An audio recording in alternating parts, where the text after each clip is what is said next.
tiyahin nalunod sa dagat sa Lingayen, Pangasinan. Nakaalerto si Claire Lacanilaw. May kita sa amateur video ang apat na magkakaanak na masayang naligo sa dagat na bahagi ng Barangay Estanza, Lingayen, Pangasinan.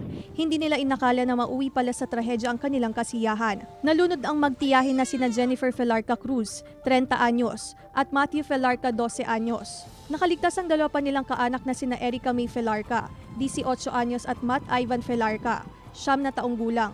Bigla umanong lumakas ang alon sa dagat. Nung una, hanggang dito pa lang po kami ano, nakakapagsalita po na tulong, ganun po. Sabi, napapanya na lang po ako para para makahingi kayo ng tulong, makahinga kayo kapag maganda ka ng tulong. Lumubog po ako, tapos sila po tulong. Sumisigaw po ng tulong. Tapos biglang lumakas na naman po yung alon. Nagkahiwalay po kami. Labis ang pagdadalamhati ng mga naiwang kaanak ng biktima. Paalala ng otoridad, mag-ingat sa pagligo sa dagat upang makaiwas sa insidente ng pagkalunod. Mag-ingat-ingat lang po tayo. So may mga nakaantabay naman po na LDR rescue para ipaalala sa kanila na huwag na masyadong lumayo. Claire Lacanilaw, Balitang Amyanan.